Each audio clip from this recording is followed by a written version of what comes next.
Hello. Today we're going to be doing a quick constructed event with a mono blue tempo list. The deck is similar to the one that Gabriel Nassif did well at a recent Grand Prix. It's basically tempo based creatures, some counter spells, and Curious Obsession. Most of the deck's game plan is to stick an evasive creature and put a Curious Obsession on it, and then protect that creature with Dive Down, Siren Stormtamers, and your counterspells. You can also win with Tempest Djinn, which is sort of a threat on its own. It doesn't need to have Curious Obsession on it. So those are your 8 threats that you want to protect and that win most of your games for you. So we're going to go ahead and do some gameplay and show you how it's done. Alright, we are on to our first match. We've got a pretty good opening hand.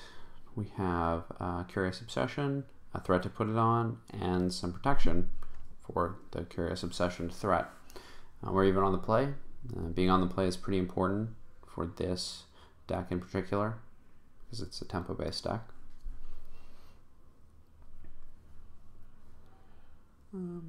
So our opponent is playing some red-white based deck, so they've probably got some targeted removal.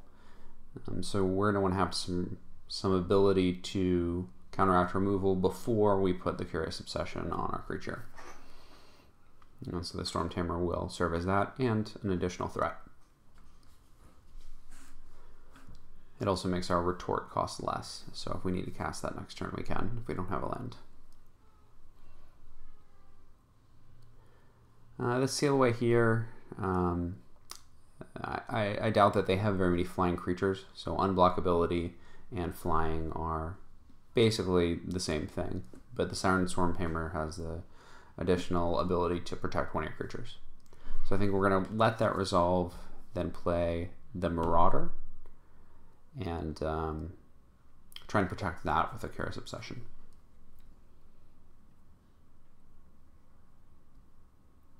No land, which is unfortunate, but we've still got a good game plan. The blue-red-white control decks often have a lot of 1-for-1 removal, so if we can stick a Curious Obsession and get a few hits in with it, we're in pretty good shape. They just can't really keep up with the number of cards you draw. We'd like to draw a land here, but even if we don't, we can still protect our guy. So 2 targeted removal spells would be pretty bad for us, but nothing we can really do. Another Divination is a sort of a do-nothing. We're happy about that. And we get that land we're looking for.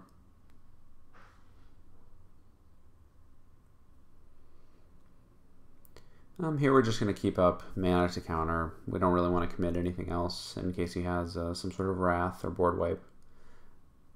So this Teferi, my knee-jerk reaction is to counter it, but I think it's likely that he'll use the -3, in which case we can just counter it with the Siren Stormtamer and then kill it with our Merfolk Trickster while still drawing a card from the Marauder.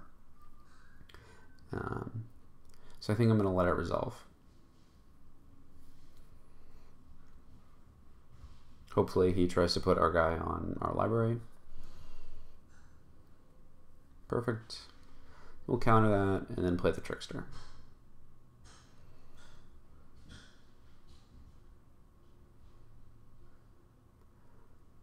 So here we're just going to attack, and I think we might play a Sprite depending on what we draw.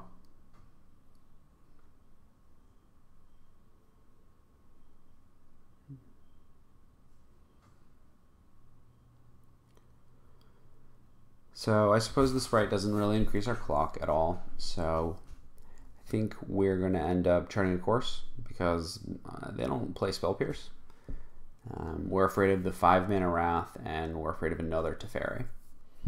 So as long as we can dodge those, we're in pretty good shape. We honestly don't even really care about Nib Mizzet right now because of the Warkite Marauder.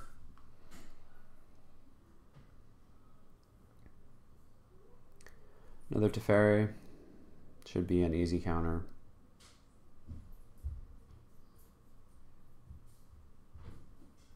Oh god, I hope he doesn't have Spell Pierce. I'm gonna look like an idiot.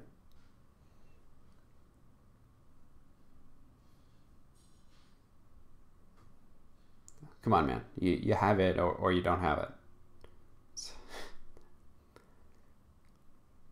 Syncopate for 0. That was a tough play. Alright. Sort of an easy win. He was sort of playing a do-nothing control-y deck, which is where this mono blue tempo deck really excels. We have a lot of trouble with creatures of any variety. 2/2, 3/3, anything gives us trouble.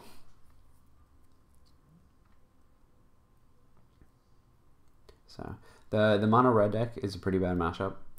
So hopefully we can avoid those in this event.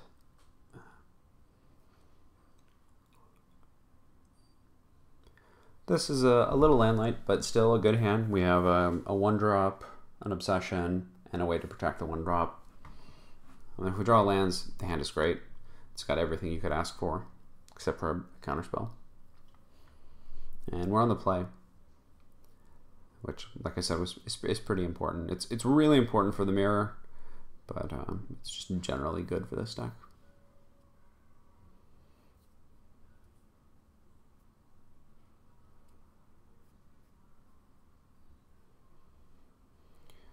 All right, so he's got red, so we've got protection for our creature. But I don't know if we want to commit it right away.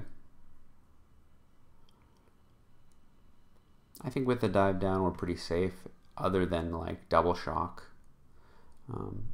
And we are light on lands, and we sort of need them here. So I will, I'll take this line.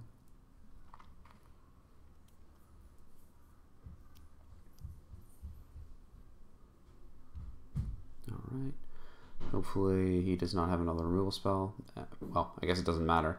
He should have played his land first so that he could at least bluff shocking in response. But here I've drawn a land. There's not much that I'm going to want to counter for 3 mana out of these Boros decks. It's just that they don't have a lot of powerful plays on 3. So I think I'm going to get the Tempest Djinn out, because 4 and 5, they have a lot of cards that I want to counter with Essence Scatter. All the different angels. But the 3-drop Resplendent Angel is not as important.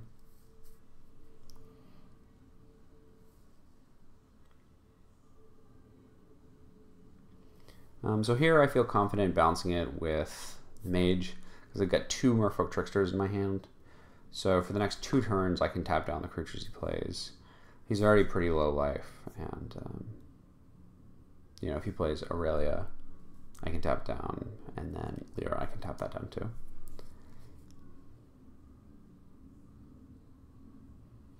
His Excellence Binding is fine. Him not committing a threat while I'm tapped out is just about the best possible outcome. I'm just going to attack, and we're going to leave most of our mana up. The Stormtamer will increase our threat by 1, or the Herald, if we don't draw an island. So I want to get it out there. And we can counter the Lyra I was talking about. That's an easy win.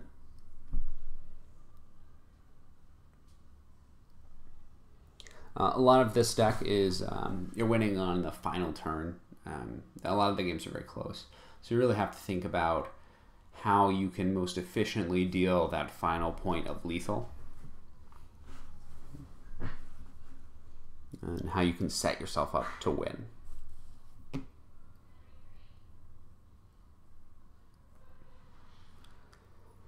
This hand is decent. It doesn't have a great threat, but I've got a 1-drop, a 2-drop, and a hard counter, and some lands. So we're going to keep it. We want to lead with the Herald, because against most decks, the Herald and the Siren Stormtamer are unblockable, but we want to keep up the ability to counter things with the Stormtamer. Looks like it might be mono red, which is a pretty tough matchup for this deck. They've got a ton of targeted removal for your light threats, and they just do a lot of direct damage.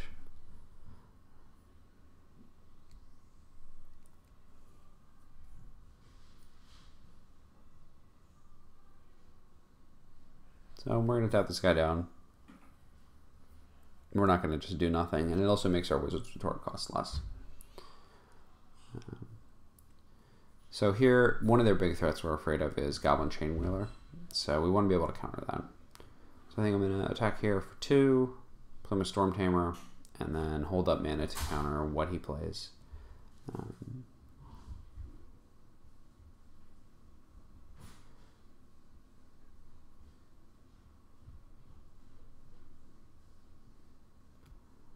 I didn't attack. I think I was worried about a removal spell. I just want to be able to trade off damage.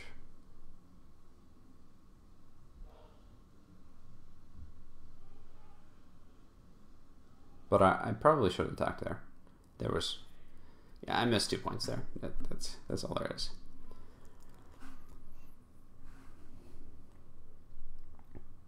Yeah. So now we really want to protect this creature because we have a Chart of Course. So basically having it in play equates to an extra card on the next turn. So I think I'm going to end up hard countering the shock.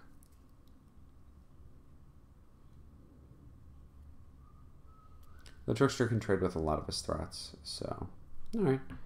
I'm alright with that. He's down to just a few cards in hand. We have another Wizard's Retort. I'm not going to play the land this turn. I might have to Chart a Course next turn. So I'd like to have the land in play. Even though next turn I could potentially Chart a Course and Wizard's Retort, I think I'm going to end up using the Retort this turn. And there we go. Chainwhirler. It's a big threat. We'll counter that. And hopefully draw some gas on our turn.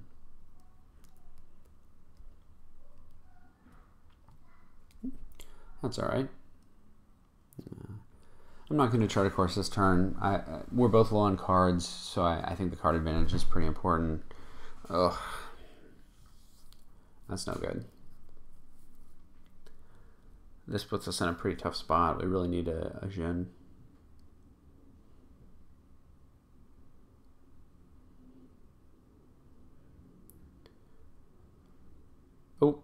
Oh, I did not mean to discard that. I was trying to play it, but I discarded it. I'm very unused to having to discard with Chart a Course in this deck, as you can tell.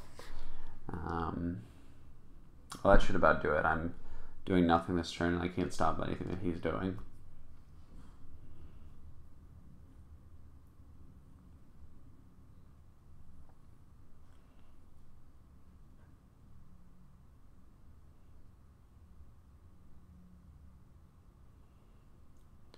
Trickster, that gives me some outs here.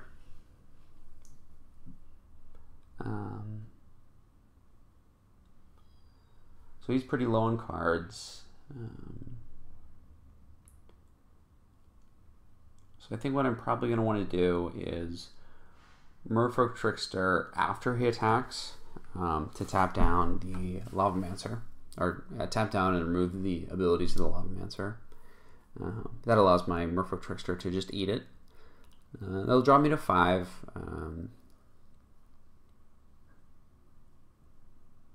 But I think it's better to have a Trickster. I think that will allow us to maybe win the game, as opposed to taking less damage this turn, but having a empty board through more life versus Goblin Chainwhirler.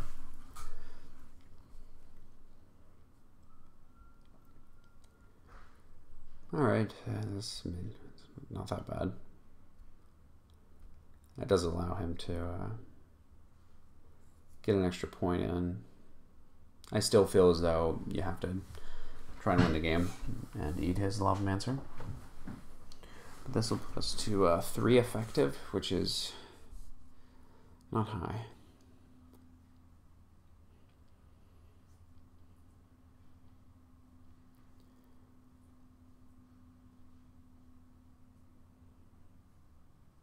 Really, there's just not many cards we can draw to put us in a good spot here.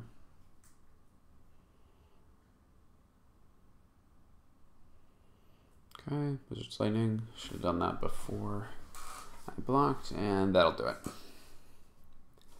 The matchup can be pretty tough. The Chainwhirlers are really good against you.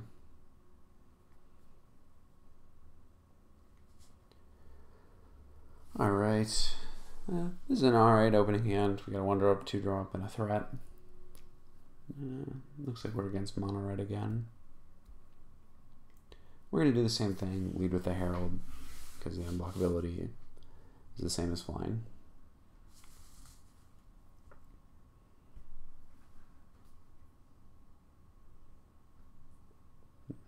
We're going to look to eat this Lavamancer, Lava Runner with the Trickster, but we might not be able to right away because we might want to hold up mana for Essence Scatter.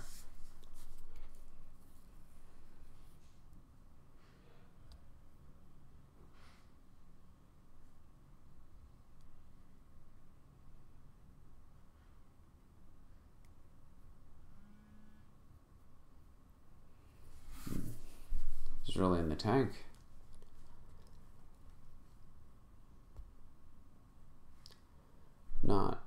Not a great play, I don't think.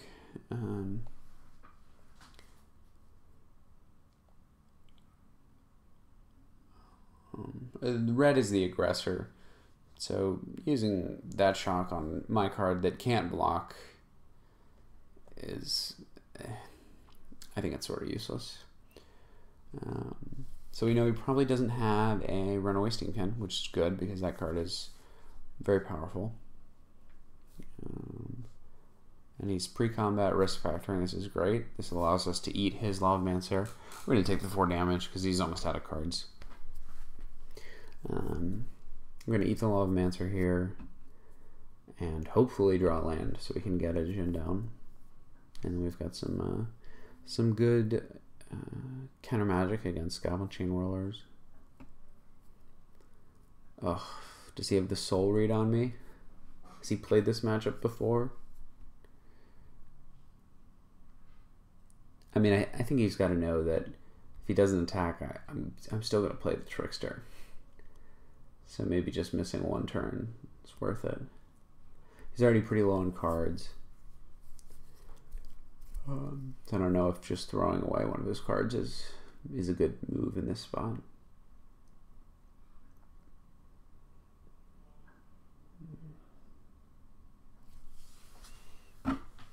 He's really thinking about it.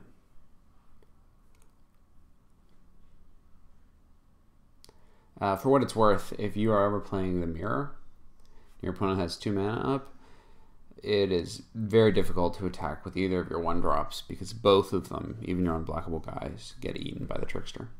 He does. He decides. We get a freebie here.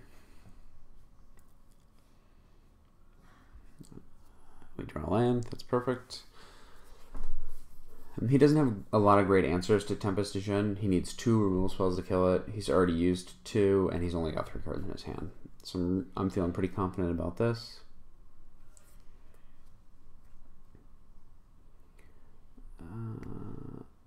Okay. Alright. Gets us to 7. Alright, so I have 5 damage. I want to be able to counter a Chain Whirler. This is going to be up to 6 damage. So this will increase my clock by a turn. So I should definitely drop a guy here.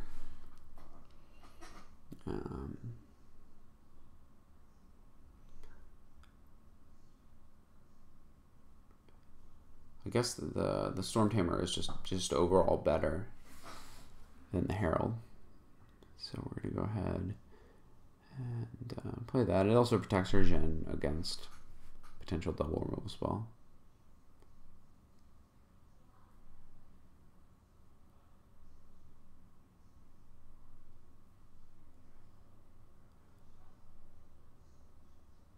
We end up playing the Mist-Cloaked Herald for no reason whatsoever, of course.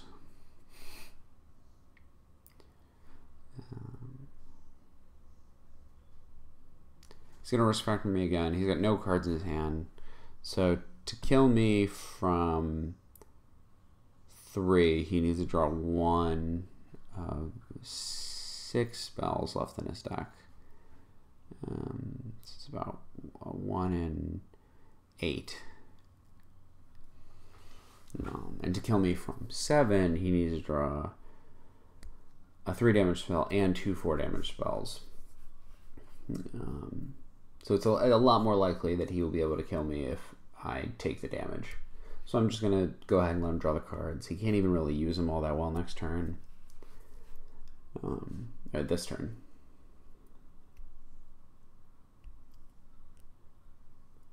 We're going to counter the Pyromancer. It's 2 damage. It represents a lot easier lethality with his burn. And this only gives him 1 turn now. So he's at 7. So we're going to drop some creature. And basically force him to have, I don't know what. So Goblin Chain Whirler will kill our 1-drop. We played the Djinn because Goblin Chain Whirler will kill all our 1-drops. And this way we can Exclusion Mage the Chain Whirler after he plays it and still have lethal with the 2 Djinns and the Trickster. And he did not draw perfect, so he's dead.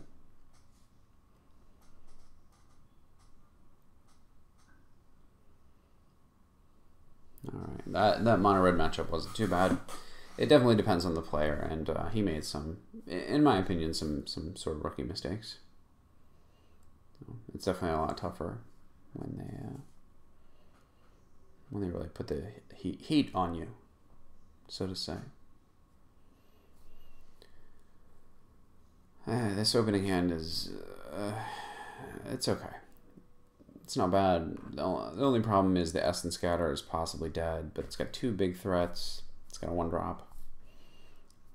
A lot of decks, the Tempest Djinns, they have trouble dealing with because they're playing a lot of the red removal that does 2 or 3 damage, and it's just a guaranteed 2 for 1 for you if that's what sort of removal they're playing.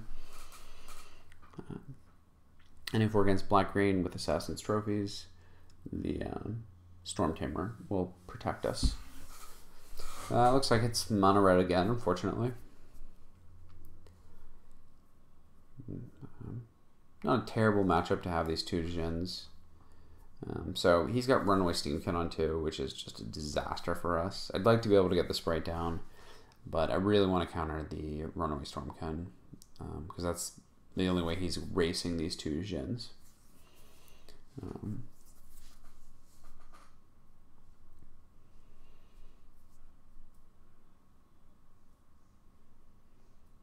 And look at that, we get to counter it. And then we're going to tap out for our Djinn. They're just a pretty powerful threat against him. We even got the 4th island already, so we only need 5 hits from him.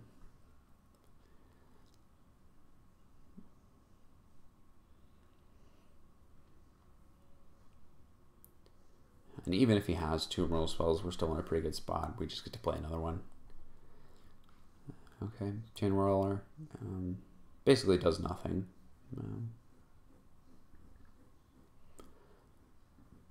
So we get to tag him for 4. This Mist-Cloaked Herald isn't going to increase our clock really at all. We're still going to take 2 turns to kill him, but it can jump block.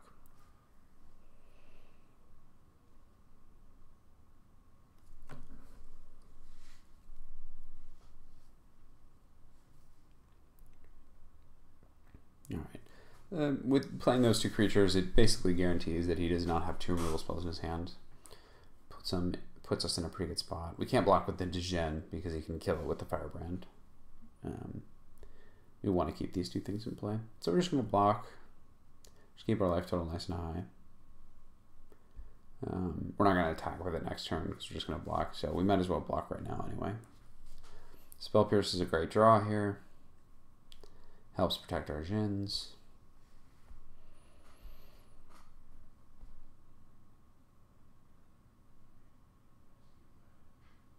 Okay, that is why you do not wait until I get to draw an extra card to play your removal spells. Almost no advantage of him doing that other than me having to tap out on my turn. So unless his 2 cards are removal, he's dead. And he is dead. So that mono-red matchup wasn't so bad. Either.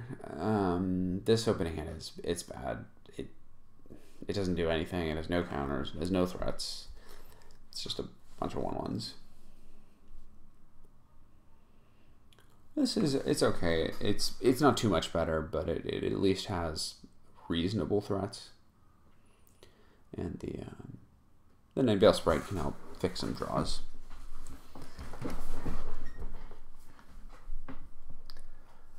Looks like he might be playing one of the Explore decks. Those can be pretty troublesome for you. The 1/3 that gains 3 life every time you explore is basically unbeatable. We tapped out here just because we have no threats, we have no pressure. We just have to get something in play. And we can Essence Scatter next turn. So he misses his land drop here. It's sort of appealing to balance the Llanowar Elves.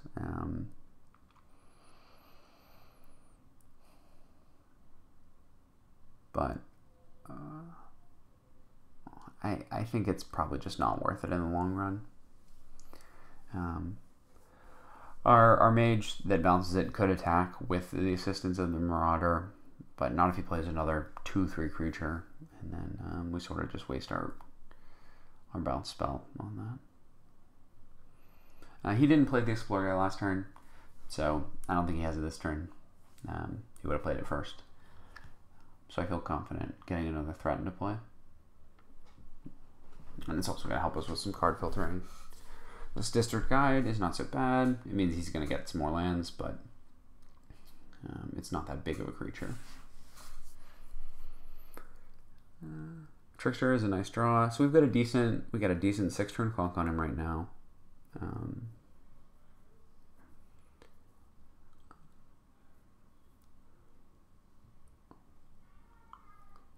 We don't need this island.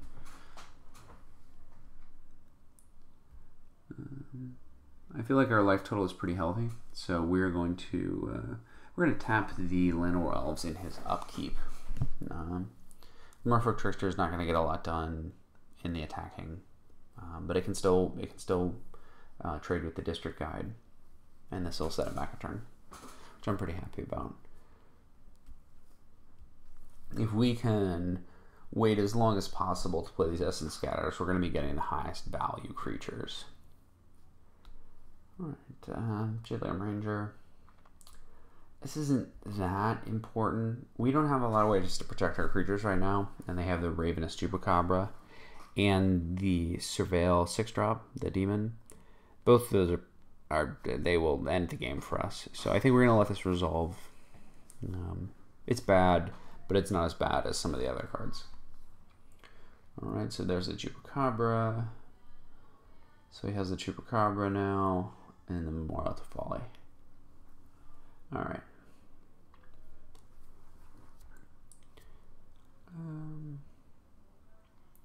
So we can trade with a 2/2, or next turn we can trade with a 3/2. We take 2 extra damage now. I think this game is going to go long enough that we probably want to trade with a 3/2, and it also stops the elf from attacking. So I think for now I'm not going to block.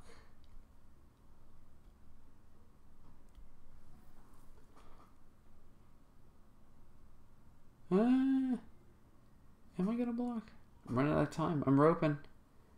Alright, we're blocking it. Okay. Oh, that worked out. Even though I don't know if we should have blocked there. We'll get some good damage in. We don't need this island. And sort of the same thing as last time, but we're not going to tap down the elf. I don't mind if he plays his Surveil threat now. I'd like to be able to counter the Chupacabra though. So we'll tap this. He'll have to trade the Jadelight Ranger in. He's on a 4-turn clock right now. So we can bump that up by attacking with this Trickster. And we're at a pretty healthy life total. Branchwalker. Yeah, we really want to save it for the Chupacabra. That's what's really shutting us down.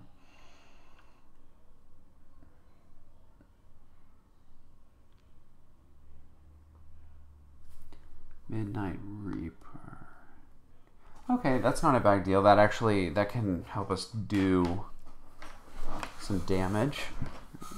It's a pretty tight race right now, so I think playing that might hinder him. So we can now bounce it. Oh, he got rid of the Chupacabra, and I've been playing this whole game like he has a Chupacabra in his hand. Well, that's bad. That was bad. So I think we're going to end up blocking now with the Trickster. He's got a decent amount of damage. I'd like to block the 3/2, deal him an extra damage.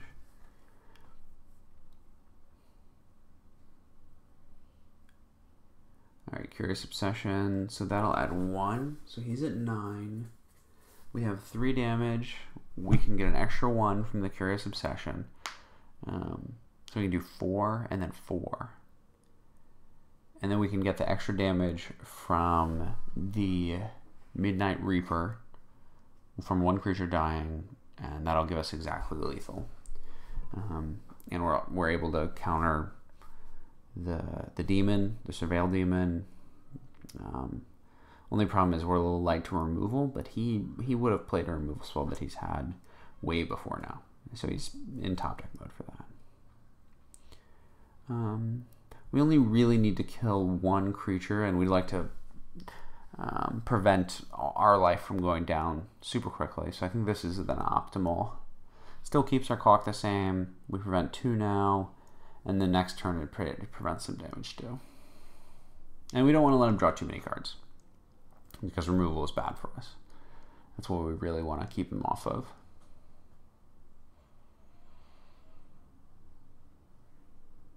Jade Light Ranger. So we're at 8. We can block 1.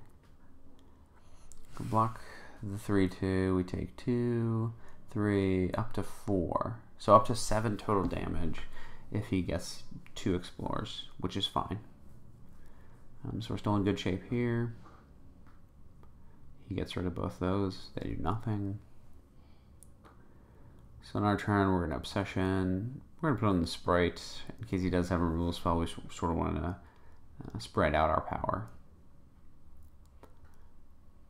That doesn't matter. Curious Obsession. It does not increase our clock at all. Still dead. So I think we don't want it. We'd like an action spell, maybe another counter spell, or a creature.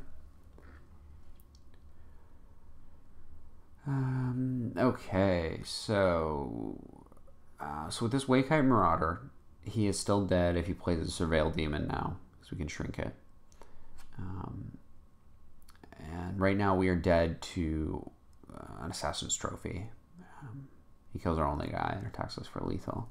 So I think we're going to play the Tempest Djinn, because the creature that he's playing doesn't really matter. We can control it with the Marauder. And we are dead to a single removal spell if we don't play the Djinn. A removal spell that costs less than 5.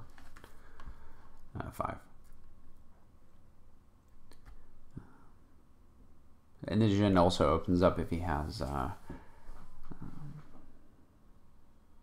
well, I guess it doesn't help if he has the Vraska's Edict thing, because he'll gain 2 life.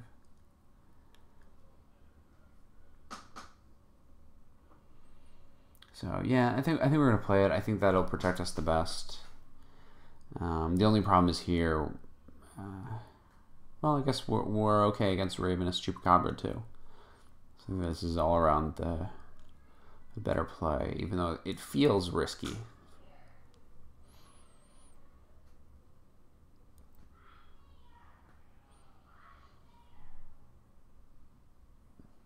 All right, what do you got, man? Come on.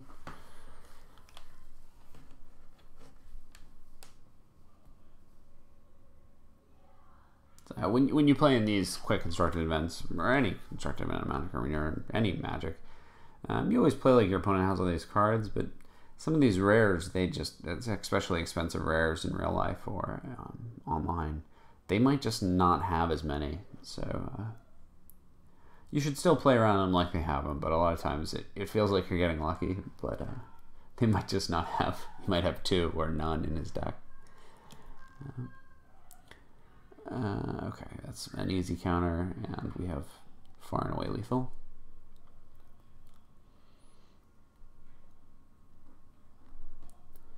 Alright. Those black-green decks can give you some trouble if they're on the play and if you don't have good threats. Because basically all their guys are threats to you. They got 2/3s, 4/3s, 2/2s. They're too big for you to handle. I mean, and, you know, obviously you have no spot removal. And the 1/3 life gaining when you explore, that card is, I mean, you see how these games are going. You win exactly by exact lethal on the turn before you die. So this opening hand is great. We've got a way to protect our 1-drop, and we've got a Curious Obsession. It's all you can ask for, and a counterspell. So we'll, again, lead with the Herald, so we can protect it with the Stormcaller. Looks like an Izzet deck, maybe the blue-red-white. We really want to protect this Curious Obsession, so we're going to get the Stormtamer down so that we can protect it next turn. Because it's our only threat right now. Their deck's got a lot of flying creatures, the Nib Mizzets, it could have the Drakes, the Lyra. So flying is not the same as unblockability in this particular matchup. Though it is important to identify when it is. This Enigma Drake doesn't matter. He's got no cards in his graveyard. I think he would have played any spells he had on the first 2 turns. So I think he might be pretty spell light, and he can't block it. He can't block our 2/2 with the Curiosity on it. So I'm just gonna let it resolve. The other Drake that draws you a card is a lot more impactful. I mean, it would still be a 0/4, but it's still impactful. And we're getting some good damage in. The only risk here is the Pyroclasm. That at least wouldn't kill our Stormtamer, but because it's a pirate. But most people don't play that main deck. Cackling Drake, we can Essence Scatter that. We've got 2 Essence Scatters. We don't really want him drawing cards, getting answers to the cards we have. We already know he doesn't have answers, so let's keep it that way if we can. So he's at 11. I don't think we want to Exclusion Mage this turn. I'd like to keep the Essence Scatter up. So we're going to attack. He takes 5. He goes to 7. He takes 4. So he goes to 7. And then we have 6. So that's not lethal, which is... it's not great, but... it's still not a good situation for him. The Niv Mizzet is that card really ruins you. I don't really think he has any counter spells, and I'd like to draw a card that allows me to increase my clock by a turn. But also, if I do this, I don't get to keep counter mana up and Stormcaller mana up. So, alright, all blanks.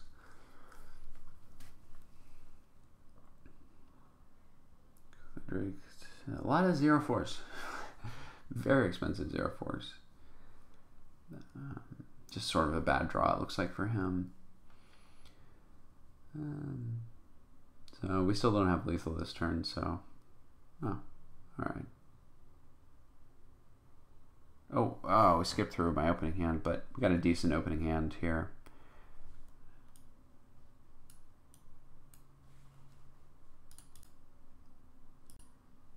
Alright, we got a decent opening hand here. I don't know what that little hiccup was.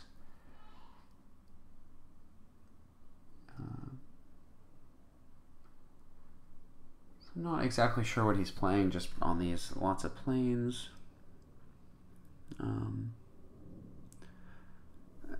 The Angel, the 3/3 Angel, you can give lifelink is pretty bad for me. So I think we're going to keep up Essence Scatter Mana in case he plays that. And it does look like he might be Boros Angels. So we'll get the Trickster out. After this. I do wish as though he'd played the Warkite Marauder now.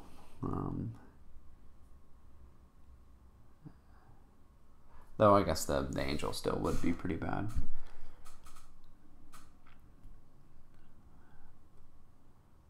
So we're gonna... there's a bunch of 4-drops that we want to counter. The Aurelia, the Red-White Legend. But we really can't beat it. So I think we're gonna have to keep Essence Scatter Mana up.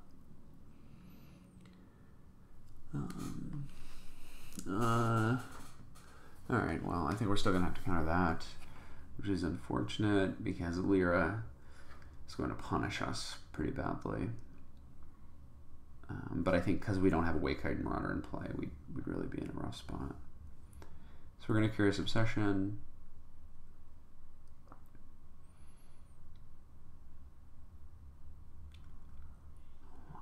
I don't think I want to play another one. I think I might want to get a Warkite Marauder in play if he's got a Lyra. That'll sort of give me some protection. I can maybe win the game. And also this allows me to draw one of my 7 counter spells left in the deck. So I think this will give us some play.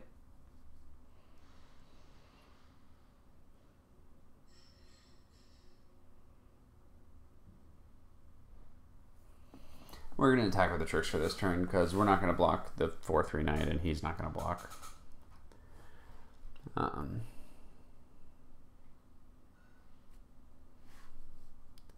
We play Marauder because we don't have anything else to play. And the Marauder, like I said, will give us some protection against Lyra. These things are going to bash us down.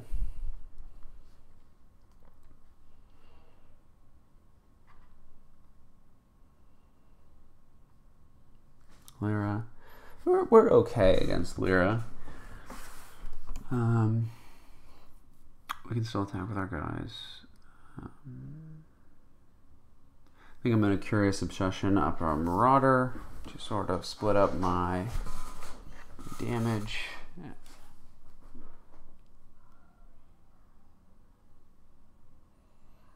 I maybe should have attacked with this 2/2 because I'm going to play the Tempest Djinn. 2 race, and with this dive down now I can actually trade into Lyra with another island, which I'll play next turn. So I think I should have got that 2 in there.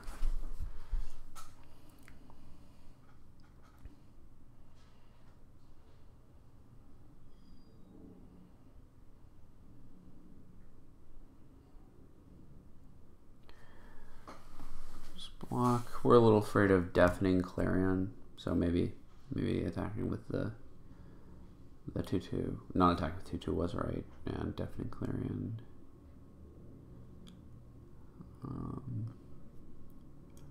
Okay, this is not a great spot, but we should be able to kill the Lyra, and oh, that is a good draw.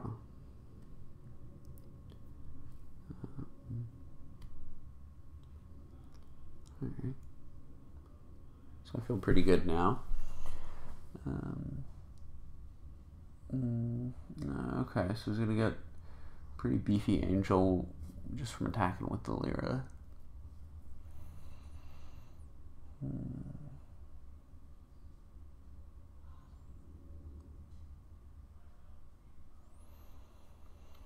So we'll block the Lyra, we'll dive down, and if he wants to attack with the other thing, we'll block it.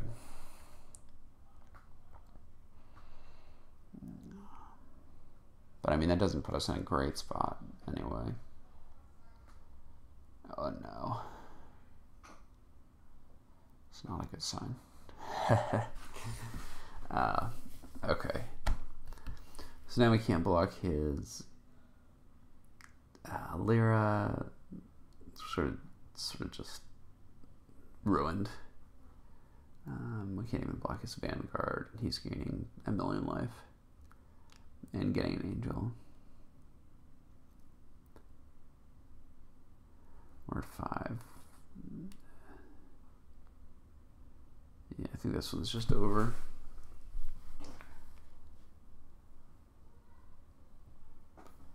We'll block to stay alive, but I think we're drawn dead.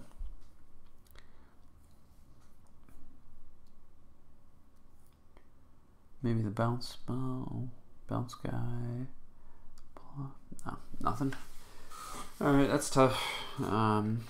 It's possible we could have not countered the 3/4 so that we could counter the Lyra.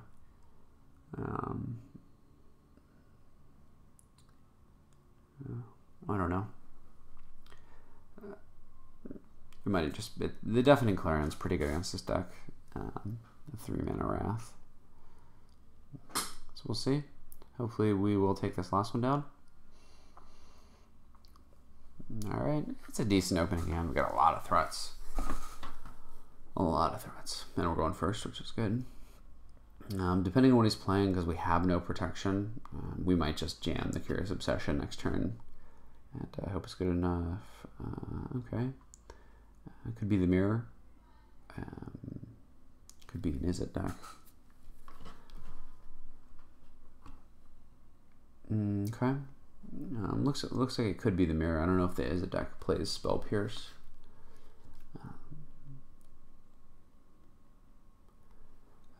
So here we're going to play Tempest Djinn pre-combat. So we're worried about him playing the 2/2 Trickster and eating our Mist-Cloaked Herald. Because every creature is flying on his deck, so they're all the unblockable creatures are actually fairly relevant. The only thing is we run into Essence Scatter here. He can't Wizard's Retort yet, so I'm okay with that. Only problem here is if he has a Tempest Djinn, it's pretty good. But then we can follow up with our own.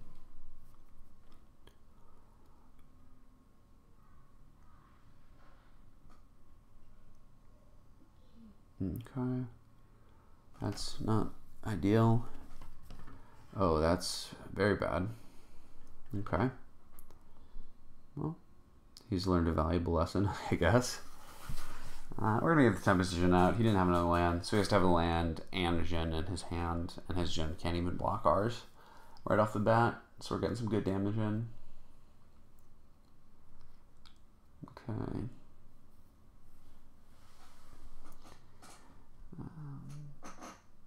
So here we're going to attack. He can't counter this Djinn. But I think we're just going to leave mana open for counters.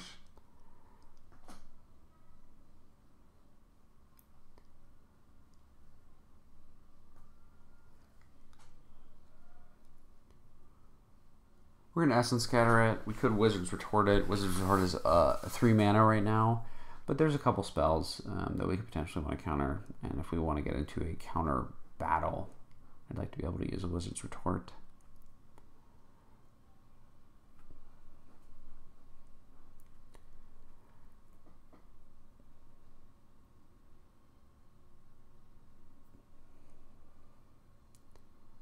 Marauder, it doesn't really matter. He's not going to be blocking, attacking into me. I'm the aggressor right now. I have 17 life. He's nearly dead. So we'll get a land. It definitely takes a while to get into the habit of playing lands pre-combat with this deck. Okay, so he's Trickstering before I attack. So definitely going to counter this. And we're going to use a Retort now. So that we can pay for Spell Pierce still. So what he should have done here was waited until I attacked with the Djinn, and then he can Merfolk Trickster it, and it'll make it a 0/4 without flying, and he can actually double block it and kill it for free. So it seemed like he was just fairly inexperienced with the deck, but maybe learned some lessons. So there's the event. We get to 7 wins.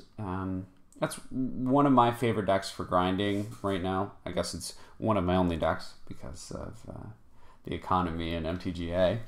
But it gets through the events pretty fast. I think that was under an hour for 9 games. And so even if you're just trying to get to your 4 wins each day to get the max gold, it gets through them pretty quickly. They're usually 5 or 6 minutes long. And you can also earn some extra gold from the events on top of it.